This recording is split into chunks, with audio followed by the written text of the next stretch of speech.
pembangkit listrik tenaga nuklir di Indonesia kini kian nyata.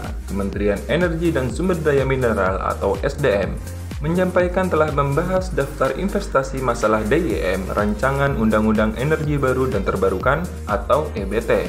Adapun salah satu pokok substansi DIM RUU EBT yakni membahas mengenai pengembangan pembangkit listrik tenaga nuklir atau PLTN di tanah air.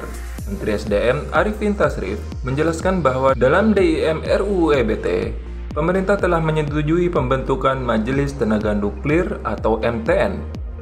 Majelis Tenaga Nuklir ini nantinya diusulkan mempunyai kewenangan terkait pengkajian kebijakan dan pelaksanaan monitoring dan evaluasi, serta penyusunan rekomendasi kebijakan. Selain itu, pemerintah mengusulkan pelaksanaan PLTN adalah badan usaha yang mempunyai kompetensi di bidang ketenaga nukliran untuk listrik. Pemerintah juga menyetujui substansi terkait persetujuan pembangunan PLTN oleh DPR dan mengusulkan persetujuan dimaksud berlaku untuk PLTN dengan teknologi sebelum generasi ketiga. Namun untuk pertambangan galian nuklir, pemerintah mengusulkan agar hal ini tidak diatur dalam RUU EBT. Pasalnya, hal tersebut sudah diatur secara detail dalam Undang-Undang Mineral dan Batu Bara atau UU Minerba. Lebih lanjut, pemerintah juga mengusulkan adanya perizinan berusaha EBT termasuk nuklir berbasis resiko sebagai legalitas yang diberikan kepada pelaku usaha untuk menjalankan usaha EBT. Dengan demikian, diharapkan dapat memberikan kepastian hukum, meningkatkan investasi, peningkatan tingkat komponen dalam negeri atau TKDN, percepatan EBT, dan sebagai payung hukum dalam pembinaan dan pengawasan kegiatan pengusahaan EBT. Sebelumnya, Wakil Ketua Komisi 7 DPR, Edi Suparno berharap melalui RUU ini pengembangan energi baru ke depan akan lebih bergerak maju. Misalnya, pengembangan proyek hidrogen, proyek hilirisasi batu bara menjadi demethyl atau DME, hingga PLTN. Namun demikian, Edi menilai pengembangan energi baru seperti hidrogen hingga program hilirisasi batu bara ke depan akan lebih tergerak maju daripada nuklir. Pasalnya, pengembangan nuklir secara teknis masih membutuhkan tingkat keamanan dan keselamatan yang menjadi prioritas rencana pemerintah Indonesia untuk mengembangkan pembangkit listrik tenaga nuklir atau PLTN ternyata tak main-main. Buktinya, PLTN saat ini sudah menjadi salah satu opsi sumber energi masa depan tertuang dalam Peraturan Pemerintah Nomor 79 Tahun 2014. Melalui belet itu, teknologi nuklir atau PLTN sudah memasuki fase 1 dalam pengembangan dan persiapan infrastruktur. Sejalan dengan itu, fase 1 telah dilewati hingga proses nuklir ini menuju penetapan pelaksanaan proyek. Kepala Badan Tenaga Nuklir Nasional atau BATN periode 2012 hingga 2018, Jarod Sulistyo Wisnubroto menjelaskan mengenai pembiayaan pengadaan PLTN mencapai $12,65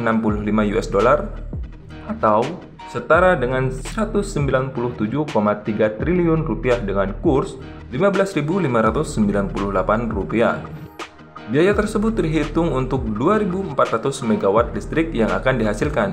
Sebagai gambaran saat ini, Bangladesh sedang membangun PLTN bekerja sama dengan Rusia, daya totalnya adalah 2.400 MW, dengan pembiayaan $12,65 billion. Selain itu, perhitungan pembiayaan untuk PLTN sekitar 5-6 miliar per 1,1 gigawatt atau sekitar 93,6 triliun rupiah sampai dengan 140 triliun rupiah. Namun, perhitungan ini akan berbeda. Jarod menyebut untuk small modular reaktor atau SMR dengan kapasitas 50 hingga 300 MW akan memiliki pembiayaan yang berbeda. Masalah pembiayaan ini menjadi salah satu tantangan terbesar dalam negeri dalam membangun pengadaan pembangkit listrik tenaga nuklir. Pasalnya, pembiayaan ini termasuk pada investasi yang besar pula. Selain itu, permasalahan selanjutnya adalah mengenai waktu yang tidak sebentar dalam pembangunan PLTN. Ini membutuhkan setidaknya sekitar 10 tahun.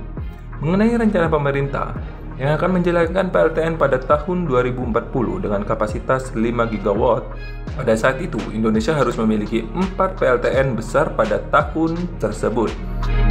Ada banyak contoh skema pembiayaan yang bisa dilihat pada negara tengah membangun PLTN seperti Turki, Arab, dan Bangladesh. Pada intinya, pemerintah Indonesia perlu melakukan pendekatan hingga terciptanya governments to governments yang menghasilkan pinjaman lunak. Di sisi lain, anggota Dewan Energi Nasional atau DEN, Herman Darnell Ibrahim, menyebutkan bahwa pembiayaan yang telah disebutkan ada risiko, penundaan, atau delay. Hal tersebut dinilai dapat membuat pembiayaan membengkak dari target yang telah ditentukan. Ada beberapa statistik tentang PLTN ini umumnya terjadi delay. Jadi, misalnya direncanakan pembangunan 5-6 tahun, tapi realisasi dilihat dari World Nuclear Association pembangunannya 11-12 tahun. Sehingga dengan tertundanya proyek PLTN membuat pembiayaan membengkak. Bila mengambil contoh yang terjadi pada Georgia, pembangunan tertunda cukup lama hingga membuat biaya untuk 2 PLTN mencapai 30 miliar US dollar atau setara 140 triliun. Selain itu, bila kita melihat proyek pembangkit listrik konvensional yang terjadi di Indonesia, bahkan hampir tidak ada yang berjalan dengan tepat waktu. Oleh karena itu, antisipasi dan investasi untuk transisi menuju energi baru terbarukan saat ini juga perlu diperhatikan. Wakil CEO pertama Rosatom atau perusahaan energi nuklir Rusia, Kirill Komarov, menyarankan Indonesia segera membangun pembangkit listrik tenaga nuklir.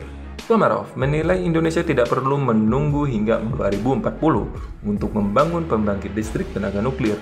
Dengan mempertimbangkan ancaman bencana alam seperti gempa bumi hingga tsunami, Kirill yakin membangun PLTN di Indonesia dapat dilakukan dengan cukup aman. Pasalnya, ada berbagai penelitian mengenai pembangunan PLTN di kawasan rawan bencana. Menurut Komarov, pembangunan PLTN juga dapat mendorong kemajuan pendidikan dan sains dalam negeri, sebab sumber daya manusia yang akan mengoperasikan PLTN ini harus dilatih terlebih dahulu, menciptakan dorongan yang luar biasa bagi ekonomi dan kualitas hidup yang menjadi peluang bagi anak-anak dan ilmuwan Indonesia. Lebih jauh, Komarov mengungkapkan bahwa Indonesia telah memiliki pembangkit listrik terapung berupa kapal pembangkit listrik yang ditempatkan di pulau-pulau. Namun kapal pembangkit listrik tersebut masih menggunakan bahan bakar fosil seperti batu bara dan gas. Meski hal tersebut dinilai baik menghasilkan tenaga listrik, Komarov menyebut pembangkit listrik bahan bakar fosil memiliki sejumlah kekurangan. Baik batu bara atau gas tidak sepenuhnya bersih bagi lingkungan. Terlebih harga bahan bakar tersebut juga berpengaruh oleh fluktuasi di pasar global. Sebab bila listrik masih berbasis energi fosil, berarti akan sangat bergantung dengan harga bahan bakar yang diperebutkan oleh seluruh dunia. Jika harga gas dan batu bara sedang turun, biaya listrik akan sangat murah. Tapi sebaliknya, jika harga gas dan batu bara naik, maka negara harus membayar lebih untuk biaya listrik. Menurut Komarov, perusahaannya dapat menawarkan kerjasama pembangunan pembangkit listrik terapung dengan reaktor nuklir, sebab energi nuklir merupakan sumber energi bersih dan rendah karbon. Dalam hitungannya, kontrak kerjasama ini, Rosatom bisa mempermudah perhitungan biaya listrik dalam jangka panjang. Kita bisa membuat kontrak dan Anda akan tahu persis biaya yang akan dikeluarkan untuk listrik selama 40 tahun yang akan datang, ucap Komarov. Terima kasih sudah menonton dan sampai jumpa.